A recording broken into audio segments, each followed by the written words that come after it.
इस कार्यक्रम के प्रायोजक हैं अल्बर्टोस रेस्टोरेंट। नए साल की पार्टी के लिए तैयार। हमारा पता है कॉलेज चौराहा, डीपी टावर, रीवा। नमस्कार, विंध्य भारत में आपका स्वागत है। मैं हूं आपके साथ दीप्ति। आइए शुरुआत करते हैं खास खबर के साथ। देश के राजनीतिक हालात उथल पुथल भरे होंगे। मार्च तक का समय सत्ता पक्ष के लिए अनुकूल नहीं होगा, यह कह रही है ज्योतिष शास्त्र। फिलहाल कोरोना वायरस का कहर जारी रहेगा।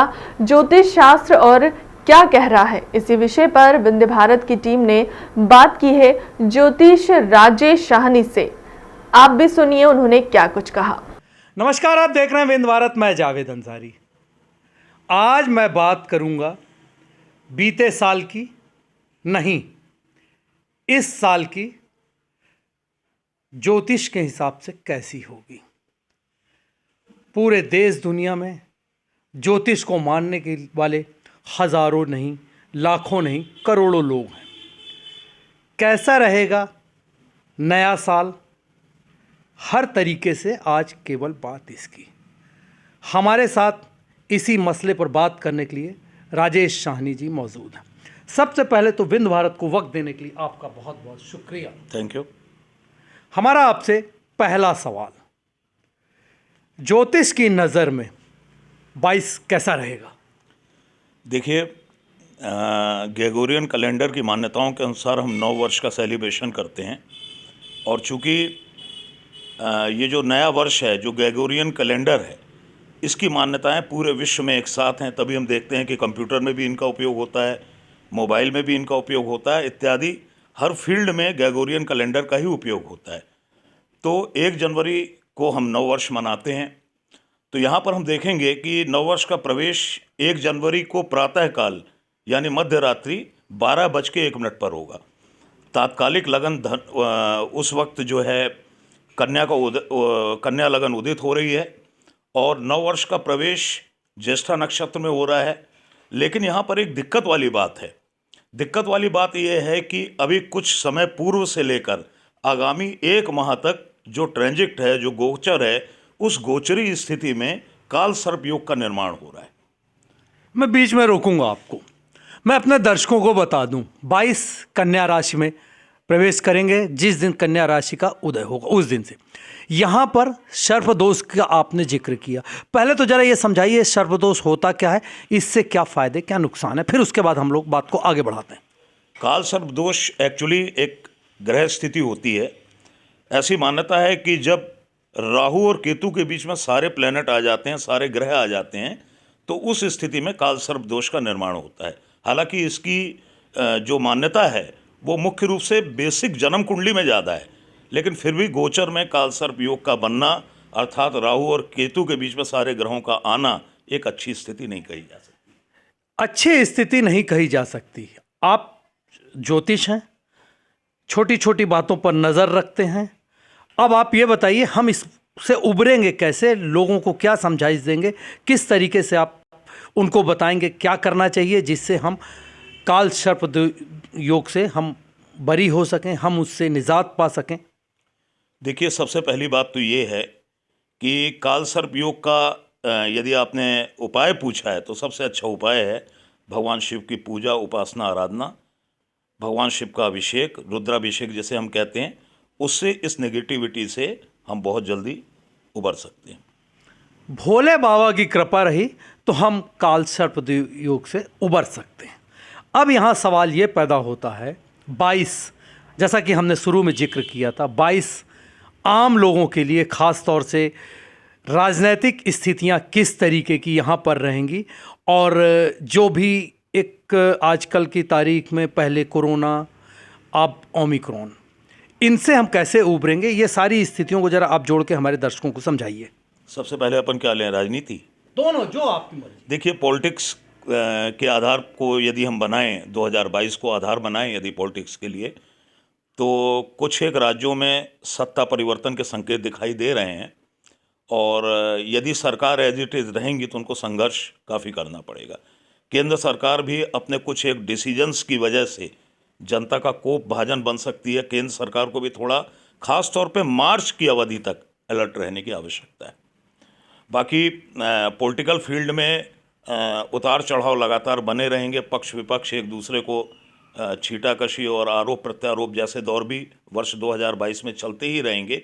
और सत्तारूढ़ दलों के लिए कुल मिलाकर मैं ये कह सकता हूँ कि मार्च 2022 तक का समय बहुत अच्छा नहीं है। ओमिक्रॉन के बारे में यहाँ पे मैं अपने दर्शकों को बताना चाहूँगा कि इसके पहले भी मैंने प्रिंट मीडिया के माध्यम से और इलेक्ट्रॉनिक मीडिया के माध्यम से लगभग 3-4 महीने पहले मैंने फोरकास्ट की थी, जिसमें मैंने थर्ड वेव्स का बताया था। संभावित था अक्टूबर और नवंबर, लेकिन ये नवंबर एंड या दिसंबर फर्स्ट वीक से हमारे मध्य प्रदेश में इसका आगमन हो चुका है। तो देखिए, ये जो ओमिक्रॉन हो गया या फिर कोरोना हो गया, इसके पीछे मेरा जो कॉन्सेप्ट है, मैं जो मानता हूँ, मकर राशि में शनि का गोचर इसके पीछे मुख्य वजह है। मकर राशि में शनि का प्रवेश या शनि का गोचर अच्छा नहीं माना जाता है। दूसरी बात, मकर राशि का शनि वहाँ पर प्लूटो, जिसे हम यम कहते हैं, उसके साथ युति कर रहा है, जो एक अच्छी स्थिति नहीं है। अच्छी स्थिति नहीं है। आपने मकर राशि का जिक्र किया, आपने कन्या राशि का जिक्र किया, तो अब हम और किस राशि वाले के लिए परेशानियों का सबब का सामना उसको करना पड़ेगा।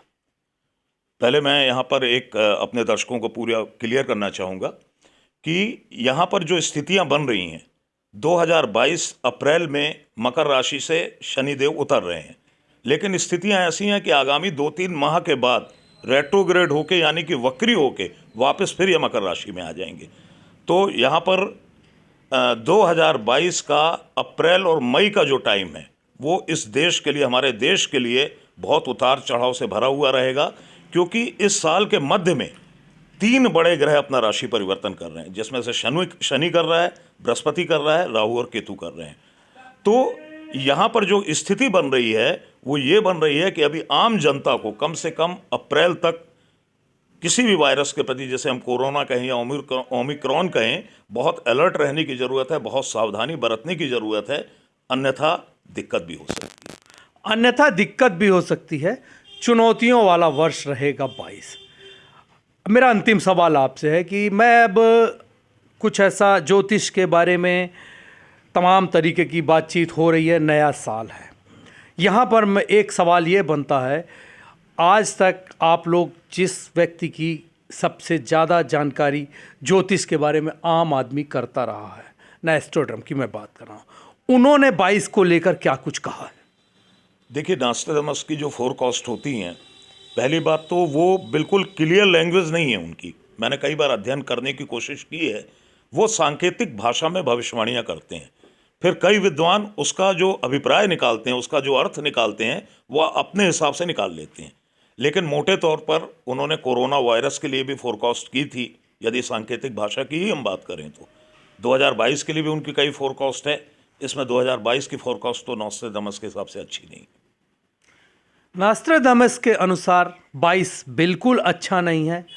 राजनीतिक स्थितियां यहाँ पर काफ़ी विकट होंगी, खास तौर से सत्ता पक्ष के लिए। जहाँ पर भी सत्ता पक्ष है, आगे आने वाला समय अनुकूल उनके लिए नहीं। इसका सीधा सा अर्थ है, आपने सांकेतिक रूप से कहा कि जो अभी 5 राज्यों में चुनाव हैं, वहाँ पर सत्ता परिवर्तन भी हो सकता है, खास तौर से पूरे जो अभी इन 5 राज्यों की अगर अपन बात करें तो। हालांकि ये उन्होंने स्पष्ट रूप से नहीं कहा।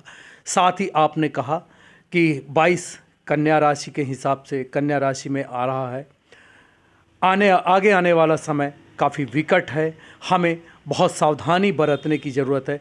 देश में मिड में उथल पुथल का माहौल हैं, वह अपने हिसाब से निकाल लेते हैं। लेकिन मोटे तौर पर उन्होंने कोरोना वायरस के लिए भी फोरकास्ट की थी, यदि सांकेतिक भाषा की ही हम बात करें तो। 2022 के लिए भी उनकी कई फोरकास्ट है। इसमें 2022 की फोरकास्ट तो नॉस्ट्रेडमस के हिसाब से अच्छी नहीं। नॉस्ट्रेडमस के अनुसार 22 बिल्कुल अच्छा नहीं है। राजनीतिक स्थितियां यहाँ पर काफ़ी विकट होंगी, खास तौर से सत्ता पक्ष के लिए। जहाँ पर भी सत्ता पक्ष है, आगे आने वाला समय अनुकूल उनके लिए नहीं। इसका सीधा सा अर्थ है, आपने सांकेतिक रूप से कहा कि जो अभी 5 राज्यों में चुनाव हैं, वहाँ पर सत्ता परिवर्तन भी हो सकता है, खास तौर से पूरे जो अभी इन 5 राज्यों की अगर अपन बात करें तो। हालांकि ये उन्होंने स्पष्ट रूप से नहीं कहा।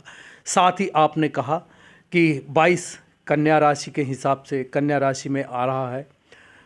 आगे आने वाला समय काफ़ी विकट है, हमें बहुत सावधानी बरतने की ज़रूरत है। देश में मिड में उथल पुथल का माहौल रहेगा। हम काफ़ी विस्तृत रूप से अभी हमारी राशियों के बारे में बात अधूरी रह गई है, हम उस बात को भी आगे बढ़ाएंगे दूसरे एपिसोड में। तब तक के लिए अपने मेज़बान जावेद अंसारी को राजेश विश्वकर्मा के साथ दीजिए इजाज़त और देखते रहिए विंध्य भारत। फिलहाल क्लब तक की खबरों में इतना ही। देश दुनिया की तमाम बड़ी खबरों के लिए बने रहें विंध्य भारत के साथ। नमस्कार। इस कार्यक्रम के प्रायोजक हैं अल्बर्ट्रूस रेस्टोरेंट, नए साल की पार्टी के लिए तैयार। हमारा पता है कॉलेज चौराहा, डीपी टावर, रीवा।